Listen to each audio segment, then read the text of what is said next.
Et yo tout le monde, c'est Versapa. Aujourd'hui, très content de vous retrouver pour le premier épisode du quotidien Géo de retour à la normale. Donc aujourd'hui, pour parler de la journée du 10 août, mais en fait, j'ai un peu changé l'ordre. Donc en réalité, aujourd'hui, on va parler comme d'habitude des épreuves du 9 août et les épreuves à venir le 10 août. Je sais que c'est un peu différent de ce que j'avais fait au début. Donc bref, aujourd'hui c'est le retour à la normale, c'est le retour en direct, je suis de retour à la maison. Donc on va pouvoir parler des épreuves du jour, mais du coup en l'occurrence du 9 août. Donc aujourd'hui ça n'a pas été une journée très prolifique pour l'équipe de France. Bon, c'est sûr qu'en mon absence il y a eu un grand ralentissement, surtout avec l'athlétisme où on n'est vraiment pas très bon. Donc voilà, cependant on a quand même l'équipe de France d'hommes de ping-pong qui a gagné une médaille de bronze, voilà, après avoir perdu face à la Chine en demi-finale. Finalement, ils parviennent au moins à aller chercher le bronze, donc c'est quand même sympathique. Et ensuite, au niveau du foot masculin aussi, une médaille d'argent qui est franchement extrêmement dommage et je suis vraiment fâché et choqué et déçu par la performance de cette équipe parce que franchement, quand t'as cette équipe-là dans ce tournoi-là, c'est l'or ou rien. Genre franchement, avant même le début de la compétition, on savait déjà que toute performance autre que la médaille d'or serait une contre-performance. Et aujourd'hui, ça s'est joué tellement sur des petits détails, sur des petites erreurs défensives que franchement, moi je suis pas satisfait de cette médaille d'argent. En tout cas, parce que ces gars-là avaient totalement, mais totalement les moyens d'aller chercher l'or facilement. Bien sûr, il y a une bonne équipe d'Espagne, mais même en vrai, l'équipe d'Espagne aujourd'hui, elle était tellement friable. C'est juste qu'on a laissé tellement de trous derrière, on n'a pas su vraiment être menaçant devant non plus. Donc ouais, vraiment dommage, une médaille d'argent que bon, peut-être certains diront ouais ça va, c'est quand même une médaille d'argent, mais franchement moi je suis assez triste de la performance de l'équipe honnêtement. Maintenant on va passer au sport collectif, mais du coup voilà, vu que c'est 5 jours plus tard, c'est surtout des demi-finales et des finales. Donc à commencer par les finales du tournoi de hockey féminin, où ce sont d'abord l'Argentine qui s'est imposée au tir au but face à la Belgique pour la petite finale, pour la médaille de bronze. Et ensuite, c'est les Pays-Bas qui se sont imposés face à la Chine, pareil au tir au but, mais cette fois-ci pour la médaille d'or. Ensuite, il y a également eu les demi-finales du tournoi de water-polo masculin, où ce sont respectivement la Serbie et la Croatie qui se sont qualifiés. Donc logiquement Serbie-Croatie en finale, tandis que États-Unis et Hongrie, les deux perdants des demi-finales, se rencontreront pour le match pour la médaille de bronze. Ensuite, il y a également eu le match pour la troisième place du tournoi de foot féminin, donc entre l'Allemagne et l'Espagne. Et c'est l'Allemagne qui s'est imposée sur une courte avance de 1 but face à 0. Donc c'est eux qui repartent avec la médaille de bronze. Il y a ensuite eu aussi le match pour la troisième place du tournoi de volleyball masculin, où ce sont les États-Unis qui l'ont remporté très large face à l'Italie, donc pour remporter cette médaille de bronze. Ensuite, il y a également eu les demi-finales du tournoi de handball masculin, où là ce sont l'Allemagne et le Danemark qui ont gagné.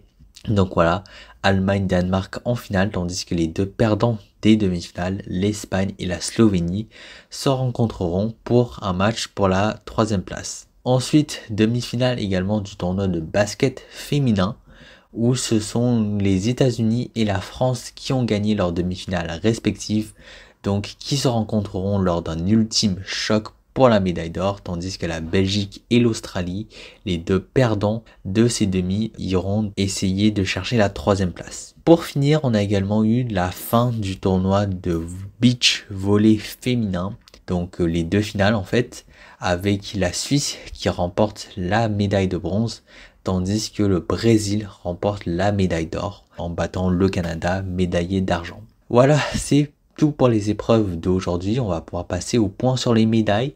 Et là, ça fait mal. Ça fait très mal parce que la France glisse tout de suite à la 6e place du classement. En vrai, on a les moyens de remonter quand même, vu que là, on est quasiment à égalité avec la Grande-Bretagne. Vraiment, on est juste à littéralement une médaille de bronze de différence. Donc voilà, pareil, Japon, après, c'est 16 médailles d'or, donc c'est quand même prenable, étant donné qu'ils ont seulement 8 médailles d'argent. Donc voilà, après l'Australie, ça semble déjà un petit peu loin. Et puis les États-Unis, la Chine, comme d'habitude, qui se tapent pour la première place, qui sont actuellement au même nombre de médailles d'or, à savoir 33. Et puis derrière nous, on a aussi la Corée juste derrière avec 13 médailles d'or. Les Pays-Bas aussi à 13, l'Allemagne à 12, l'Italie à 11. Et ensuite, ça redescend un petit peu plus bas avec le Canada à 7, etc. Donc, je vous affiche la suite du classement qui commence à devenir vraiment long. Tout ça, c'est des pays avec 2 voire une médaille d'or, mais c'est quand même déjà pas mal. Et même en nombre de médailles totaux, c'est vraiment pas mal. Toujours des médailles d'or. Là, on entre dans les pays avec des médailles d'argent. Et puis un peu les derniers de la liste avec seulement des médailles de bronze. Mais ça reste déjà très bien pour ces pays-là. Maintenant, parlons des épreuves à venir. Donc dans la journée du 10 août, il y avait quand même beaucoup de choses. Il y avait des choix à faire. Mais globalement, j'ai priorisé les sports collectifs où il y a la France. Forcément, je pense que c'est ça qui est le plus intéressant. Donc tout d'abord, on a le tournoi de volleyball masculin où il y aura la grande finale à l'Arena Paris Sud, comme d'habitude, France contre Pologne. Ça sera à 13h sur France 3, je pense, c'est certain. Eurosport 1 aussi, c'est certain. Peut-être sur la chaîne Paris 2024 aussi, mais je vois mal pourquoi France TV le diffuserait en double. Donc voilà, mais franchement, c'est quand même une belle chance de médaille d'or pour la France en sport collectif. Donc je vous la mets et je vous invite vraiment à suivre ça. Ensuite, du côté du handball, cette fois-ci féminin, il y aura aussi les finales, cette fois-ci au stade Pierre-Mauroy. Donc tout d'abord, la petite finale entre le Danemark et la Suède, ça sera sur France 3 à 10h. Et puis à 15h, la grande finale, le match pour la médaille d'or entre la Norvège et la France. Ça sera sur France 3 et Eurosport 1. Toujours dans les sports collectifs, on a les finales du tournoi de basket homme à Bercy, avec d'abord le match pour le bronze Allemagne-Serbie à 11h.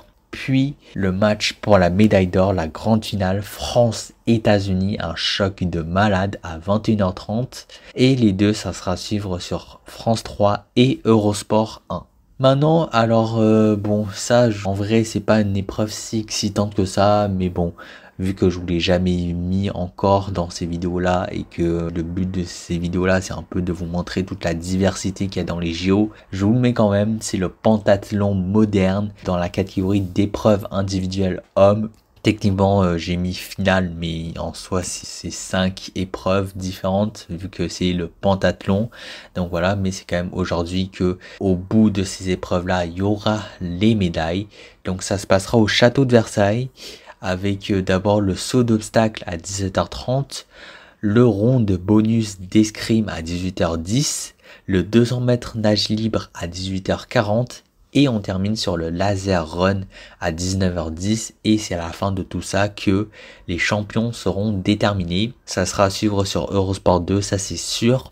Et peut-être sur France 3 aussi, parce qu'ils n'ont pas encore sorti le détail de leur planning de l'après-midi, donc on ne sait pas vraiment comment ça va être. Mais j'imagine que s'ils ont le temps, ça sera sur France 3. Et pour finir également, les dernières épreuves de ping-pong dans la catégorie d'équipe femmes à l'Arena Paris Sud également. Donc tout d'abord, la petite finale Corée-Allemagne à 10h, ça sera à suivre sur France 2. Puis la grande finale, le choc Chine-Japon à 15h, ça sera sur France 2 et Eurosport 1. Donc voilà, ça c'était pour les épreuves à venir aujourd'hui. Pour ceux qui du zapping maintenant, je vous ai mis cette petite image drôle du champion olympique français Coly Vast en surf qui est venu faire un petit tour à Paris et surfer sur la Seine. Donc voilà, c'est sympa. Et puis nous on se dit à demain pour la dernière déjà du quotidien JO et tout simplement de la dernière journée de ces Jeux Olympiques là de Paris 2024. Donc bon, petite tristesse, mais bon, on va profiter un maximum jusqu'à demain. Et puis donc à demain, salut, ciao.